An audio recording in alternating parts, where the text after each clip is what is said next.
Hello friends, welcome back to Wonder Pauline channel. எல்லாரும் எப்படி இருக்கீங்க? நல்லா இருக்கீங்களா? நாங்க சூப்பரா இருக்கோம். வாங்க கிச்சனுக்கு போலாம். நம்ம என்ன ரெசிபி பண்ண போறோம்ன்றதை பார்க்கலாம்.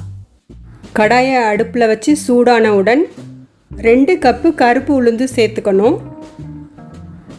கருப்பு உளுந்து உடலுக்கு ரொம்ப நல்லது. ஈஸ்ட்ரோஜன் லெவலை பெண்களுக்கு அதிகப்படுத்தும். மாதவிடாய் காலங்களில் ஈஸ்ட்ரோஜன் கம்மியாக இருக்கும். கால்சிய சத்தும் கம்மியாகும். அதனால் முன்னாடியும் பின்னாடியும் மாதவிடாய் காலங்களையும் உளுந்து சம்மந்தப்பட்ட உணவு எடுத்துக்கிறது ரொம்ப நல்லது. கருப்பு உளுந்து நல்ல மனம் வந்துருச்சு. இதை நம்ம இப்போது இதிலேருந்து எடுத்துடலாம். அடுத்து நம்ம வறுக்க போகிறது 1.5 கப்பு கடலைப்பருப்பு.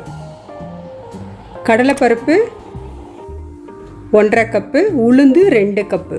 இதை பொன்னிறமாகும் வர நல்லா வறுத்துக்கணும்.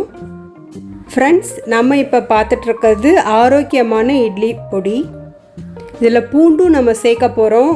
உடம்புக்கு ரொம்ப நல்லது. வாயு பிரச்சனைகளை எடுத்துடும். ஏன்னா 2 பருப்பு சேர்க்குறோம், வாயு வரும், அந்த பிரச்சனைகளை எடுத்துடும். இது கொஞ்சம் காரமாக செஞ்சால் நல்லாயிருக்கும். அதனால் மிளகாய் இதில் கொஞ்சம் ஜாஸ்தி சேர்த்துக்கணும். அளவு நான் சொல்கிற மாதிரி செஞ்சு பாருங்கள், சூப்பராக வரும். காஞ்ச மிளகாய் 20 போட்டிருக்கேன், நல்லா காரமாக இருக்கும்.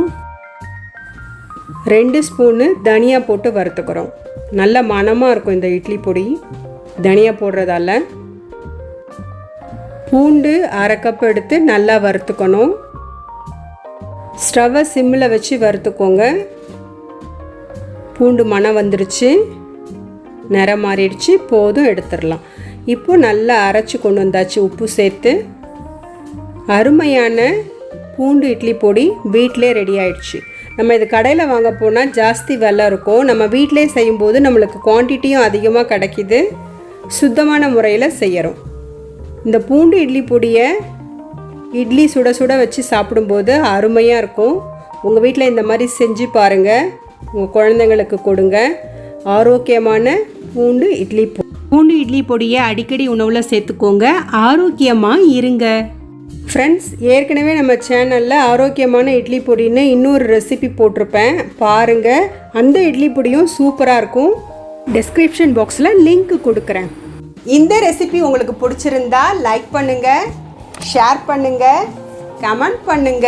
நம்ம ஒண்டர் பாலின் சேனலை சப்ஸ்கிரைப் பண்ணிடுங்க. பக்கத்தில் இருக்க பெல் பட்டனை கிளிக் பண்ணுங்க. அப்போதான் நாங்கள் போடுற வீடியோ உடனுக்குடன் உங்களுடைய கவனத்திற்கு வரும். இன்னொரு நல்ல வீடியோவில் உங்களை சந்திக்கும் வரை உங்களிடமிருந்து விடை பெறுவது ஒண்டர் பாலின். Bye by.